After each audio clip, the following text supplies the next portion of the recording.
Olá, muito bem-vindo ao Atitudes e Diálogos Ambientais. Eu sou o Fernando Leles, criador do blog Atitudes Ambientais e Sustentabilidade, com publicações nas redes sociais e agora em formato podcast. Aqui conversarei com especialistas da área de meio ambiente sobre as questões diversas. Seja bem-vindo e até a próxima.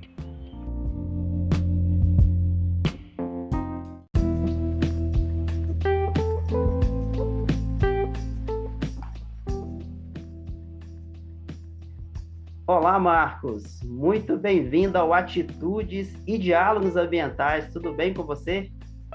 Tudo bom, Fernando? Prazer estar aqui com você, para a gente poder trocar um pouco de experiência e falar de um tema tão importante, né, que é resíduos.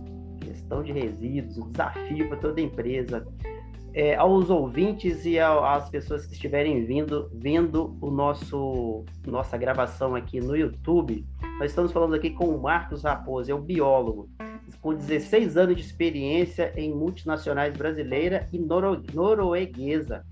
Tem especialização em gestão de resíduos, que é o nosso tema do podcast, né? Saneamento ambiental, e é também auditor das normas ISO 9000, 14 e 45001, ou seja, estamos diante de um excelente profissional.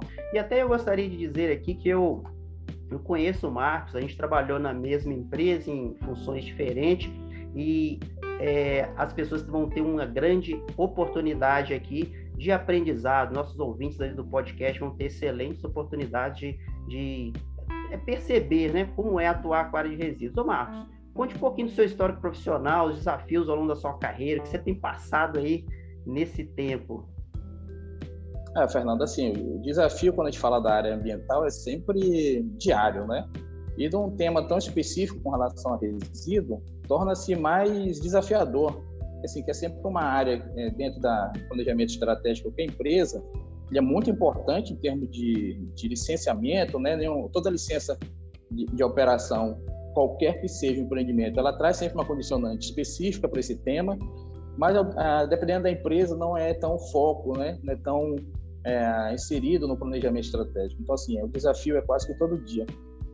Nesses 16 anos, eu tive uma experiência muito grande, que é do tema de hoje, né, que é a gestão de resíduos em ferrovias, né? Assim, um dos pontos mais desafiadores para a gente é a dispersão geográfica de trabalhar em ferrovia e ser responsável por um procedimento tanto de gestão como operação de resíduos em ferrovia. Mas o complicador para a gente sempre foi a questão mesmo da qualificação, né, da mão de obra. As empresas por onde eu atuei sempre tinham um compromisso de absorver a mão de obra local, só que em muitos casos, em determinadas regiões, essa mão de obra ela não tinha uma qualificação para se trabalhar com um tema tão sensível e tão importante para a operação da companhia, né? Ô Marcos, isso, e realmente, às vezes o desafio é muito grande para as empresas, e quanto mais remotamente, aí aos ouvintes, nós vamos citar nomes de empresas, né? Mas o Marcos é região norte, né, Marcos? Região norte, podemos citar algumas cidades aí, né? São Luís. São Luís, já tive atuação em Santo Inês, Açailândia, Marabá, Carajás, em Paragominas, Barcarena e outra empresa, né? Então, assim, a gente tem um rol de atividades aqui no sistema norte e nordeste, né? Que o Maranhão está inserido geograficamente, mesmo com as suas características biológicas de região norte, mas, assim, norte e nordeste é a nossa maior área, maior experiência de atuação. De resíduos, desafiante mesmo, não só sendo, além de ser desafiante a questão de gerir resíduos numa empresa norte, um pouco mais afastada dos grandes centros, né, com poucas empresas para que possam prestar serviço, é bem mais difícil. Ô Marcos, de forma geral, assim, como é que se define essa função, né, gestão de resíduos, né? Do meu ponto de vista, né, e como eu acho que os nossos ouvintes aí também têm essa noção, não é fácil gerir resíduos. Eu sempre falo isso, sempre que eu tenho oportunidade. A gestão de resíduos é uma das atividades mais desafiadoras, tanto para a pessoa de casa, porque às vezes eu não tenho resíduo, não sei como destinar, eu segrego, quero destinar, não consigo, então, desde o particular, né, até as empresas e até o município, por que não dizer o Brasil? Então, no seu ponto de vista, os maiores desafios aí na gestão de resíduos, porque assim, a função em si, digamos assim, né? A função em si realmente tem um desafio muito grande, né? Como eu falei com relação à qualificação da mão de obra para estar prestando aquele serviço internamente à companhia, quando a gente fala em Norte e Nordeste, a gente tem uma escassez muito grande com relação ao prestador de serviço para transporte, para fazer a correta destinação desse resíduo. Então, assim, além de você garantir internamente que todo o ciclo do resíduo seja feito de forma correta ambientalmente, o seu transporte, a sua destinação final também é muito desafiador, porque você não tem uma quantidade de empresas que te proporcione um maior leque de destinações, que você tenha uma segurança da destinação que atenda o que está descrito na política nacional, né? Então, assim, o maior desafio para a gente que atua aqui no Sistema Norte, quando eu falo Sistema Norte, Nordeste, o Norte como um todo, é realmente a escassez, tanto da qualificação da mão de obra, como das empresas destinadoras. A gente fica sempre limitado à empresa A ou à empresa B. E esse acompanhamento dessas empresas, por ser um número muito pequeno, ele demanda para a empresa geradora um cuidado, uma atenção muito grande, porque se você deixa solto, o papel ele aceita tudo, né? No processo de contratação, quando chega aquela proposta técnica, a proposta é linda demais, mas quando você vai fazer aquela visita técnica para contratação, você se depara às vezes com absurdos, né? Fornecedor que na proposta técnica coloca uma foto muito bonita, que você chega lá e não tem uma balança para pesar o resíduo, não tem uma área de contenção para armazenar o resíduo classe 1, então assim, não atende a NBR 12235. Então assim, são coisas básicas que você se depara muito com esses gaps aqui no norte do Brasil, né? Isso, e até uma pergunta que eu já ia dizer, né? Assim, a gestão do resíduo é tão importante porque se não tiver um gestor de resíduo, uma pessoa qualificada, preparada para fazer a gestão de resíduo, né? Até citando aqui, né? Como você tem essa expertise em uma pessoa, a empresa pode levar o seu nome, né, de forma negativa para o mercado, porque uma coisa é a empresa, uma coisa é a gente treinar para as pessoas segregarem e fazer, como é que eu poderia dizer, a gestão na fonte, né, Marcos? É treinamento, condições para as pessoas trazerem. Uma outra coisa é aonde que essa empresa vai destinar, né? Eu acho que, se você puder falar um pouquinho sobre homologação, você acabou falando, né, da qualificação das empresas, né, que tem a ver com homologação, né? Não contratar qualquer empresa e ter a certeza exata de onde essa empresa vai destinar esse resíduo, que é o fim, né? O importante, para a gente ter uma garantia um pouco maior, né, sempre ter no nosso banco de empresas, né, na área de suprimentos, né, para fazer contratação, empresas que o princípio básico é que tenham uma certificação ISO 14000, né? Isso já nos traz entre aspas, uma garantia que aquela empresa é séria. Então, assim, mas mesmo a certificação, a gente precisa ter um processo de homologação bem fiel, com visita técnica no pré-contratação, durante a contratação e principalmente no pós-contrato, né? Durante a execução daquele serviço de destinação. A gente já teve casos na empresa que nós trabalhamos, né, juntos, né, no passado, que ela tinha um contrato no papel, a empresa mandava o certificado de destinação final perfeito, tudo bonito, mas ela abria um clarão no meio da mata, literalmente, e dispunha tambores com resíduo classe 1 lá, e a empresa hoje ela responde um processo desde 2004 por conta disso, sendo que nós fomos lá com o Ministério Público do Estado do Pará, ficamos uma semana levantando tudo que for resíduo, nós não identificamos nenhum resíduo da empresa que nós trabalhávamos na época, porém a empresa continua sendo processada, né? O processo continua desde 2005, nosso processo de justiça é um pouco moroso, né? E assim, além do CNPJ, as pessoas têm que ter ciência que vai um CPF atrelado, ou CPFs, né? Dependendo dos agentes, né? A pessoa pode ir como por simples omissão, né? Não precisa nem ser o agente causador, mas o simples fato de se omitir também pode ser arrolado no processo. Falha da gestão, né? A gente está falando de gestão de resíduo, em algum momento da cadeia lá do processo houve uma falha de gestão. Essa, no caso que você citou, Marcos, talvez, me apresente o documento de destinação, apesar que às vezes documento é falho. Marcos, até aproveitando para os nossos ouvintes aí, uma das situações que até do próprio governo brasileiro, da estrutura do Brasil, digamos assim, melhorou, Marcos, é a questão do CNIR, né? Agora o resíduo, ele precisa ter esse acompanhamento num cadastro nacional. Aí ele restringiu um pouco as empresas, porque não é qualquer empresa agora que consegue trabalhar dessa forma, idoneamente, certinho, né? E também dá de certa forma, um controle. Aí vem a gestão, né, Marcos? Não adianta ter o CNIR que é um controle, um acompanhamento nacional do sistema, e se a gente também se o destinador, lá no final ele, ok, destinei, está aqui está o comprovante. O comprovante certificado é muito importante, né, Marcos? Certifico que recebi o resíduo em tal lugar e vou incinerar ou vou armazenar no aterro de certa forma. É importante isso que você falou, Fernando, assim, a gestão, né? E assim, quando a gente fala de gestão, é comportamento. E assim, uma das coisas mais difíceis a se mudar, por melhor que seja o sistema, o CNI veio e agregou muito nessa gestão de resíduo, essa comunicação de gerador, transportador e destinador, mas assim, se a gente não tiver um comportamento sustentável de estar fazendo, acompanhando de perto, o resíduo chegou na empresa destinatária, já emitiu lá o recebimento, recebi, tá ok, beleza, mas mesmo assim ainda falta o CDF. Então, assim, a gestão, ela não acaba, assim, dependendo do processo de destinação, vocês vão mandar para um coprocessamento o resíduo. Coprocessou, aí a empresa manda lá o certificado de coprocessamento, beleza, mas ainda existe ainda um resíduo residual dessa operação, que são as cinzas.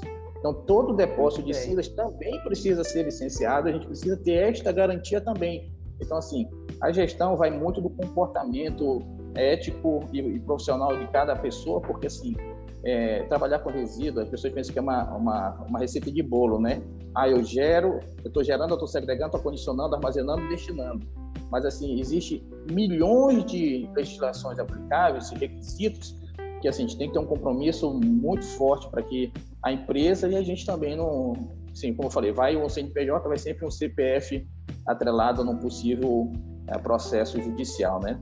Responsabilidade ambiental. E aí, de vez em quando, aparece na mídia, né? Por falta de controle, até que você falou no cadastro final do certificado, alguns nomes de empresas, né, acabam que são afetadas por falta de controle, eu gosto de falar isso, porque nosso tema, e a gente está diante de um profissional gabaritado para isso, é a gestão de resíduo. Se houver falha dessa gestão de resíduo, a empresa pode pagar muito caro, né, ter seu nome, de certa forma, penalizado por isso, porque a gente é corresponsável.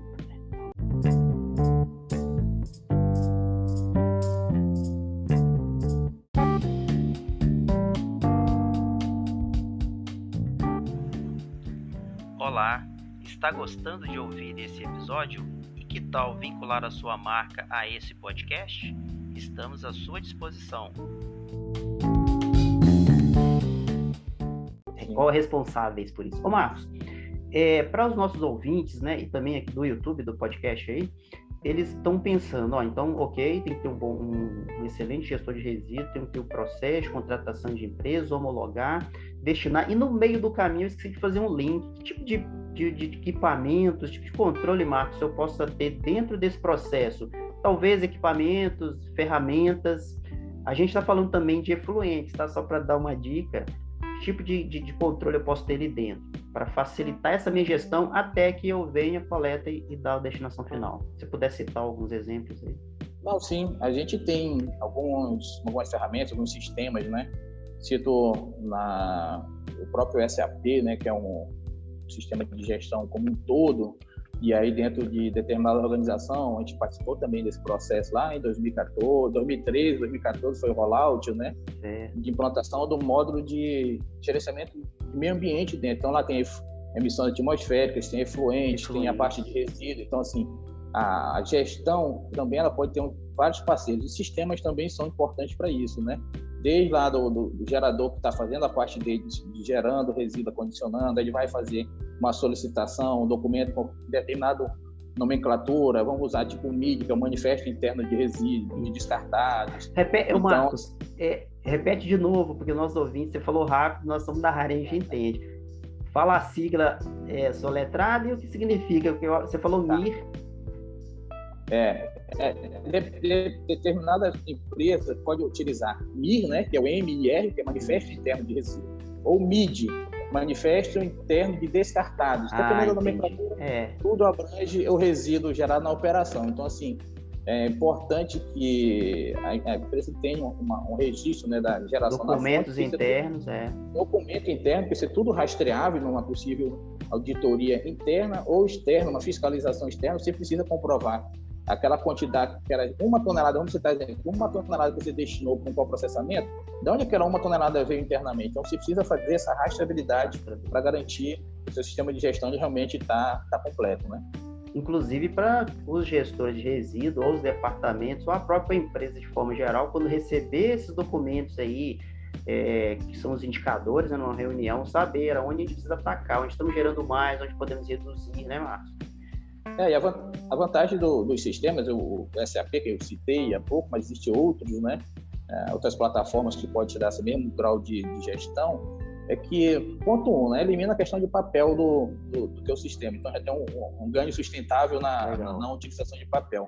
E assim, a gestão toda, ela é online, né? O meu gestor, meu gerente, meu diretor, o CEO da empresa, ele quer acessar, olha, eu quero ver lá em Montes Claros como é que está a geração do resíduo X. Ele entra no sistema, ele vai fazer os filtros e vai ter, inclusive, a geração de gráficos mostrando como é que está a geração hoje, qual a geração histórica, a tendência. Então, assim, o sistema é uma ferramenta, independente de qual sistema, que facilita muito o gestor, para que o gestor esteja realmente focado onde interessa, né? Que é no campo, às vezes, né? Então, assim, precisa estar também no chão de fábrica, acompanhando como é que está a geração lá na área de oficina, o meu armazenamento interno na companhia e também, como eu falei, né? Fazer o acompanhamento da destinação. Eu preciso ir às empresas que a gente tem contratadas de destinação de tratamento para acompanhar, fazer aquelas famosas incertas, não que esteja desconfiando, mas a gente precisa acompanhar, né? Verificação, né? Verificar o sistema mesmo, né? É o cheque. Para trazer as melhorias. E, Marcos, a gente estava falando aqui de sistema, até é importante, né?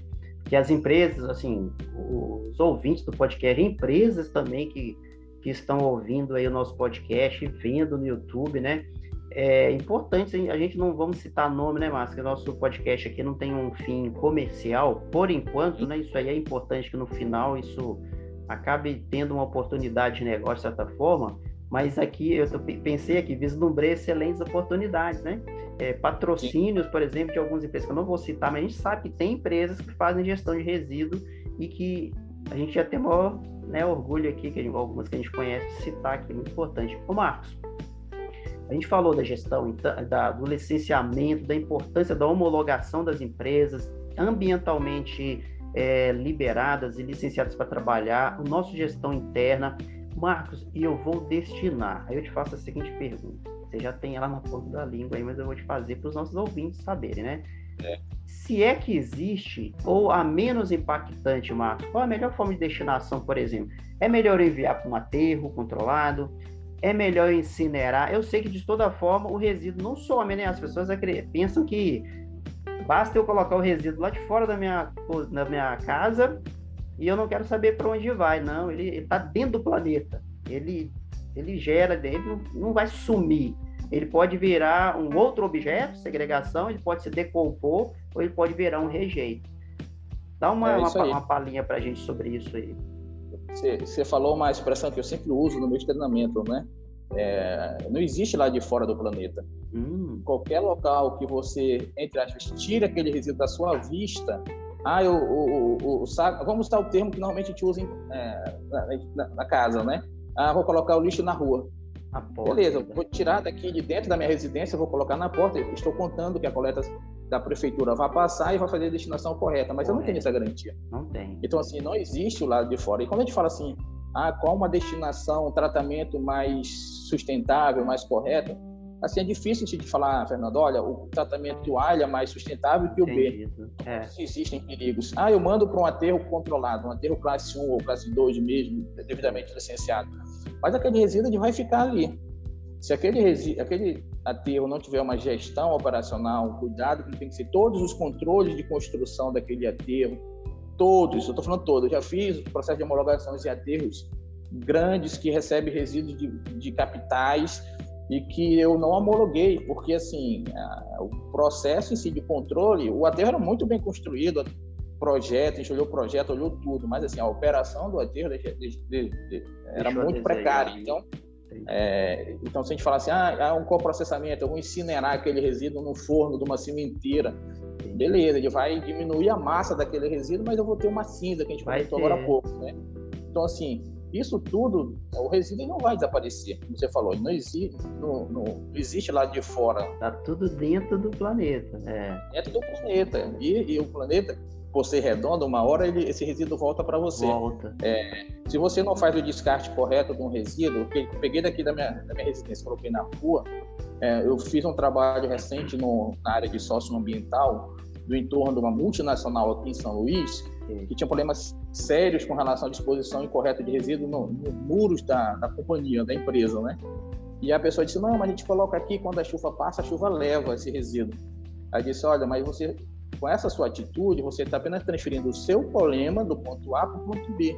Só que se esse ponto B for um bueiro, for uma caixa de passagem, ele vai entupir, e no período chuvoso, esse resíduo que você achou que a chuva levou, ele vai voltar para você numa enchente, vai voltar fisicamente esse resíduo para você, vai lhe causar danos, prejuízos, trazer doenças para sua família. Então, assim, a gente tem que ter muita ciência que realmente não existe lá de fora do planeta. Se a gente não fizer a coisa correta aqui, a lei do retorno ela é certa, ela vai voltar para você. Mais cedo ou mais tarde. As pessoas também precisam entender que quando eu coloco no rio, gente, esse rio vai chegar em algum lugar. O rio não vai evaporar. Então, aquele sofá que eu jogo ali vai chegar em algum lugar. O plástico que você jogar, vamos supor, eu vou citar uma cidade aqui, por exemplo, só porque eu também já conheço, a Imperatriz. Joga um papel na rua, né, Marcos? Joga um papel na rua. Ele vai descer, porque a cidade é meio no rumo do Tocantins, vai chegar no rio Tocantins. Ok, beleza. Não, do Tocantins ela vai chegar até Marabá, naquele entrocamento. De Marabá ela vai para o mar depois. E vai chegar na Austrália, numa ilha, e vai causar impacto ambiental. Então, eu tenho que tomar muito cuidado. Pensar que tudo que eu faço aqui, o retorno vai vir por aqui. De bom ou de ruim, né, Marcos? Sim, se chegar, né, Fernando? Porque, assim, vários rios, eles acabam sendo fonte hídrica para abastecimento público, né? Essa água que chega na nossa casa, ela é captada em rios, né? Então, assim, um saco plástico que eu jogo, que eu descarto erradamente no corpo hídrico, no rio e tal, ele pode vir entupir uma bomba, uma tubulação, e assim vai causar um transtorno bem mais rápido para você, né? Na própria cidade. Na própria cidade. Falta de gasto de equipamentos, né? Aí vai ficar mais caro o sistema de tratamento de água. Sim, quando eu fiz meu trabalho de conclusão da graduação, eu fiz em análise microbiológica da qualidade de um rio aqui no estado do Maranhão, né? Então, eu tinha 8 pontos dentro do perímetro urbano e uma montante e uma jusante. Então, assim, dentro da cidade não teve um ponto que não deu contaminação. Olha só. E aí, N contaminantes. Então, assim, e essa água era captada pelo Serviço Autônomo de Abastecimento de Esgoto. Então, assim, o famoso SAAI, né? Não sei. Então, a gente tem que ter essa consciência também que é tudo um ciclo. Entendido. Ô Marcos, o nosso bate-papo aqui está quase no finalzinho, nós temos pequenas pílulas de conhecimento, digamos assim, e você começou a falar de aterro, hein? Já vou te fazer um convite aqui para um outro momento, a gente voltar e falar sobre a homologação de aterro, tipos de aterro, qualidade ambiental. Tá fechado? Já está aceito, só você marcar que já está aceito. Não, tem muita bagagem aí. Ô Marcos, aí os nossos ouvintes e os nossos do podcast e também do YouTube devem estar pensando, poxa, qual a profissão do Marcos? Você falou no início, né? Eu vou falar, biólogo, né? Poxa, um biólogo de gestão de resíduos? Sim. Aí você poderia citar, Marcos, algumas profissões que poderiam atuar nessa gestão de resíduos? Eu não digo nem de ter o cadastro técnico lá, não. Eu digo assim, conseguiria trabalhar, tipo, às vezes algumas pessoas assim, eu gosto demais, qual profissão eu posso fazer que daria para eu trabalhar com gestão de resíduos? Fernando, assim, normalmente as empresas, quando vão contratar alguém para ser o gestor dessa área de meio ambiente, então a operação de resíduos em si, numa central de materiais descartados, elas sempre buscam um biólogo, um engenheiro ambiental. Então, assim, essas são essas duas informações que mais são contratadas. Mas eu digo que, nessa questão da sua pergunta, qual a profissão mais que pode vir? Eu digo todas, porque a gestão de resíduos ela começa lá na fonte. Então, é um mecânico, é um carpinteiro, é o chaveiro da empresa, que se ele não fizer a gestão do resíduo lá na área geradora, aquele resíduo, que é um resíduo reciclável, um papel, um escritório, se ele não segregar, colocar no coletor um resíduo contaminado, o ciclo do resíduo já vai nascer errado ali. Então, em vez de eu ter um ganho, e várias empresas têm ganho com a venda de de resíduos recicláveis, ele vai ter um custo, né? Então vai ser o custo de destinar esse resíduo para um tratamento. Então, assim, por isso que eu digo, não existe uma profissão ideal. Existem profissões, formações que são mais contratadas para fazer a gestão. Mas a gestão de resíduos no dia a dia é todos. Responsabilidade de todos, né?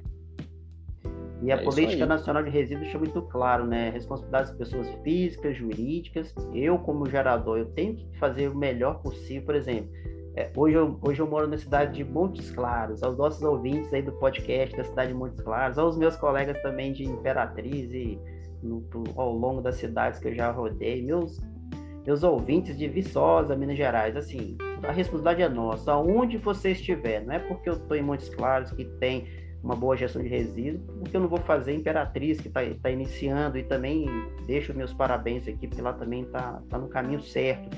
Eu preciso segregar meu resíduo, né, Marcos? Se fazer compostagem, se for possível, é difícil às vezes, preciso fazer compostagem, mas no mínimo, segregar. Então, a responsabilidade de gestão de resíduos é de todos, empresas, pessoas jurídicas, físicas e assim por diante.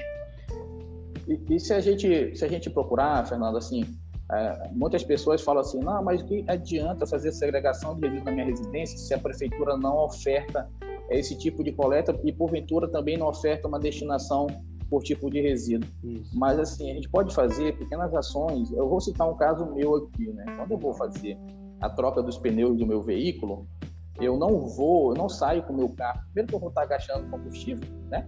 Que hoje realmente o preço está um absurdo, o litro de gasolina, né? Verdade. Mas, assim, sustentabilidade. Sim, sustentabilidade. Não está emitindo gás, emissões. Então, o que eu faço? Eu ligo, pesquiso na internet, na minha cidade, e ligo, olha, quanto é que está o pneu tal? E aí eu descobri, Fernando, aqui em São Luís do Maranhão, onde eu estou residindo hoje, que a Prefeitura de São Luís ela tem convênios com determinadas empresas, as empresas que a procuram, né? E quando você faz a troca do pneu e você deixa o seu pneu usado neste local de venda, você recebe um desconto. E esse pneu, a prefeitura tem uma rotina de passar e fazer a coleta. Então, assim, esse pneu que a gente vê muito largado na cidade, em rios, em córregos, então esse pneu deixa de virar um problema ambiental. Então, assim, é uma simples consulta descobrir isso. Então, tem N outros exemplos aí pelo Brasil que a gente pode fazer um pouquinho que seja, a gente vai ter um ganho sustentável muito maior. Porque, assim, meio ambiente, cuidar do meio ambiente, a parte de resíduo, é no dia a dia, é de pouquinho. Se eu convencer o meu vizinho da direita e da esquerda a fazer a mesma coisa, eu estou contribuindo bastante, porque o meu vizinho da direita vai ter um vizinho da direita, e isso vai se expandindo. Então, assim, a gente precisa tomar mesmo ações sustentáveis, por menor que seja, entendeu, Fernando? Eu penso nisso também, cada um fazendo um pouquinho da sua responsabilidade, cada um ser responsável pelo que você gera, inclusive na hora de comprar, também se preocupar com o tipo de embalagem, ó, isso aqui vai para onde? É muito importante, mas aí, Marcos, outros assuntos, outro podcast. A gente está finalizando, Marcos, eu gostaria de, nessa despedida, você deixar uma mensagem aí para os novos gestores de resíduos que estão iniciando carreira, não sei se é interessante falar conselho, mas um ponto de atenção, ó, veja tal assunto, dê uma pesquisada nesse item que é arriscado e que se você cuidar disso, você tem chance de ter sucesso na sua atividade. Não, Fernando, assim, primeiro vou começar te agradecendo, né, a oportunidade de a gente estar falando, levando um pouco, trocando experiências, né? Quando a gente tem um diálogo desse, a gente acaba absorvendo também muita coisa. A ideia não é ser monólogo. Se fosse seria atitudes e monólogos ambientais. Monólogos ambientais, tem diálogo. Então, a ideia é realmente a gente trocar experiência, comentar e dentro do que a gente está falando aqui, levar um pouco de conhecimento para as pessoas. E o que eu poderia deixar para quem está iniciando sua carreira profissional, saindo de uma faculdade, entrando num programa de trainee de uma empresa, por menor que seja ou maior que seja, é que se atente aos detalhes. Às vezes as coisas mais simples, elas te trazem um ganho profissional muito grande e também, se você não tiver atenção, não valorizar aquilo, um problema absurdo com relação a controle ambiental, a um possível impacto ambiental. Eu cito exemplo, uma empresa que eu tive a oportunidade de fazer uma inspeção ambiental na época que eu era o responsável pela parte do meio ambiente da antiga Ferrovia Norte-Sul. A gente chegou num local que deveria ter um cadeado trancado e não existia nenhum cadeado. Nossa. Então, aquele local estava acessível para qualquer pessoa a fazer ato de vandalismo, e era um controle ambiental Entendi. principal daquela empresa. Então, assim, Isso. os detalhes fazem muita diferença. Então, você que está começando, foque no detalhe. Tem coisas que são importantes para a companhia, que te demandam maior atenção, mas tem coisas que, às vezes, não são prioridade para você, mas que tem um impacto para a sua segurança ambiental muito grande. Então, a orientação, o conselho que eu possa vir a deixar para quem está nos ouvindo e vendo agora é isso: foque no detalhe, tenha comprometimento, não tenha medo de ir para campo, não tenha medo de perguntar. Se você não tem dúvida, se você tem dúvida, busque conhecimento com alguém que já vivenciou aquilo, que tem um pouco mais de estrada. Não é vergonha para ninguém buscar conselho, buscar orientação. Assim, eu tenho 16 anos nessa área de diretamente trabalhando com resíduo, mas conheço tudo, nem um terço do que eu pretendo conhecer, eu conheço hoje. Entendi. Legal, Marcos, muito bom. Antes da gente ir para a despedida final, eu queria fazer até uma pergunta, Marcos. E aí seria assim, essa pergunta fica para o nosso, a resposta vai ficar para os nossos ouvintes. Por exemplo, você hoje, Marcos, você hoje está fazendo trabalho de consultorias. Eu posso publicar o seu LinkedIn no podcast. As pessoas que quiserem entrar com você, pode ir lá fazer um contato, uma consultoria, uma proposta de emprego, coisa nesse sentido, que é até bom esse momento, né? Para a gente deixar claro esse tipo de informação. É importante também, se você tiver disponibilidade de falar sobre isso. Não, sim, Fernando, assim, fique à vontade aí de divulgar o nosso LinkedIn, né? Então, assim, hoje eu estou trabalhando com consultoria, né? Eu tive uma experiência agora de 5 meses, pela minha primeira experiência na área de óleo e gás, numa empresa de capital aberto, né? Mais acionista o governo federal. Então, assim, é uma outra cultura, né? Então, os desafios são bem maiores. Então, assim, fique à vontade de divulgar aí, que as pessoas que queiram uma consultoria, mesmo quando a gente está trabalhando formalmente, prestando um serviço de consultoria acaba chegando de sempre, né? Nem sempre a gente consegue atender pela volumetria do nosso dia a dia também, às vezes as questões que chegam, mas fique à vontade, assim, quando tiver outra necessidade para falar de resíduo, estamos à disposição. E, novamente, Fernando, te agradecer a iniciativa, a sua coragem de empreender nesse ramo, né? Então, assim, como você falou, fica aberto também para empresas que tenham idoneidade ambiental, sem uma certificação, que queiram patrocinar aqui, né? No Atitudes e Diálogos ambientais. Então, assim, legal. Ambientais é importante, porque assim, são trabalhos que começam pequenos, que vão crescendo, e quando a gente vê a seriedade com que é feito, transmite realmente o que a gente busca, né? A simplicidade. A simplicidade nos leva muito mais longe que as pessoas imaginam. Eu vou fazer um negócio grande, que eu vou aparecer mais rápido. Às vezes a rapidez é a sua maior inimiga. Tá bom. Nossa, Márcio, estou muito feliz com o seu elogio aqui. Primeiro que, igual alguns outros colegas, você também bem à frente disso. Eu fiz o convite, você falou, vamos gravar que dia? Quando? Que horário? Já se disponibilizou, tá aí um domingo, né, Marcos? Depois do almoço, tá aqui disponibilizando para falar sobre isso. As pessoas não sabem que é domingo, mas vão saberem agora. E muito bom, Marcos. Muito obrigado. E eu agradeço em nome do Atitudes e Diálogos Ambientais e aos nossos ouvintes. Até o próximo episódio. Um abraço. Tchau, tchau. Um abraço.